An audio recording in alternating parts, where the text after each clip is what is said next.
Hi everyone, welcome to our show. My name is Paula. I'm Clara. I'm Sammi. And I'm Emma. The topic we are focusing on is female athletes and how their involvement in sports affects their development. We conducted interviews and reviewed academic sources to better understand the impact that athletics have on female development. From the material that we've collected, we were able to shape the questions that we asked during our interviews to see if they supported our research.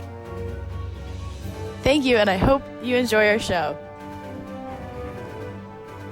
My name's Kate Birmingham. I'm a senior here at Connecticut College. I'm on the women's varsity lacrosse team. I'm Maddie Taylor. I'm a sophomore. I'm from Reedfield, Maine, and I'm on the women's cross-country team and track team.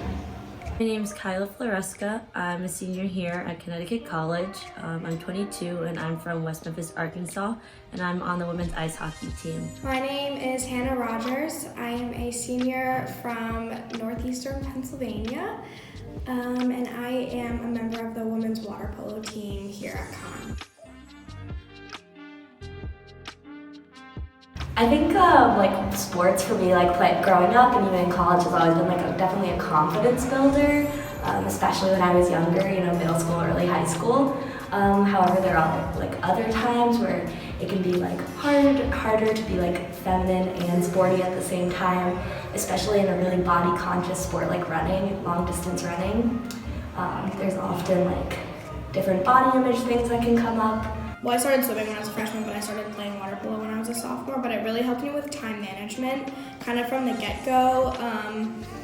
I was always, with swimming, I would go to practice before school, go to practice, come home, do homework, eat dinner. I feel like I always had a routine, which really helped me with schoolwork, and then on the weekends I would spend time with my friends, but I found that I was my life was very balanced.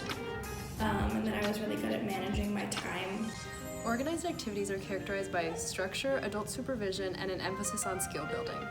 These activities are generally voluntary, have regular and scheduled meetings, maintain developmentally based expectations and rules for participants in the activity setting, involve several participants, offer supervision and guidance from adults, and are organized around developing particular skills and achieving goals. Possibly of even greater importance, the President's Council on Physical Fitness and Sports report cites 2 research studies that suggest higher female rates of athletic participation or exercise were significantly related to postponing first experiences with intercourse and lower rates of both sexual activity and pregnancy. I think it's such a critical time being in high school, so for me it was really important to have a social circle on my team, and I think that's critical for girls, especially when they're going through adolescence, to have a sense of community in a space that they're in. So I, in addition to my school friends, also had my team friends, and I think that's continued here at Con as well. It's been a very, it's been my support system, and that's been really important in all aspects of my life. But I think it really helps with my team building and teamwork skills that are going to be really important after graduating as well. I've been able to make really good friends and close relationships through being an athlete here on the lacrosse team. And then another thing that I can think about is communication. I think that being able to know how to communicate with not only people who are your same age, or think about your coach who's not the same age as you, is a completely different person. These are all skills that are going to help me find success later on in life as well. In general, all girls who have participated or is participating in sports experience higher than average levels of self-esteem. Sports have the potential to build confidence and positive body image, which is linked to having lower levels of depression. I think that subconsciously there could be some ways that people maybe perceive how you are, just because of the connotation that's behind a skirt, that it's just for women, and that like you said, it's more of a dainty, very feminine thing for people to wear, that it might have some correlation with how people think about me as well. I personally had no experience with wearing a skirt and how people perceive me, but I could see that being something. Definitely. I feel at a lot of institutions there's a lack of female coaches and female leadership. And that can be extremely valuable, even though you have a lot of great staff and support systems. Just having someone that has had the same athletic experiences as you, and like specifically being a woman in sports, that can be really powerful, especially because there are like anatomically different struggles that women have in sports that males don't necessarily have, as well as social pressures. Definitely feel like there have been instances where the men get priority or favoritism than the women. But that's maybe just my opinion because I'm not the team. I think that the men obviously get more fans, which it's not about how many fans you get, but you obviously realize that when you're out in the stands, you're watching the game and you see all the people, and then you go to the men's game and you realize the amount of people that go to their games.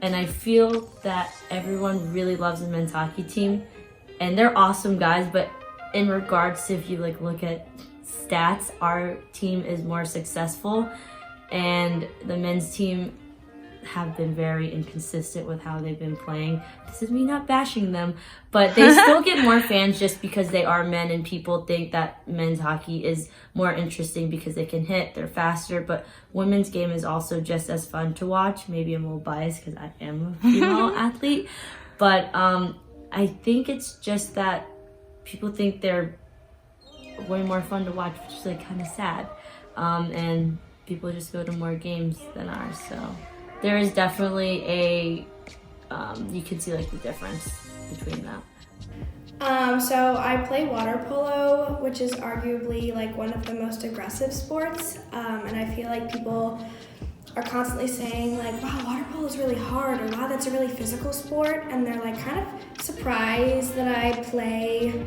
such an aggressive contact sport as a female.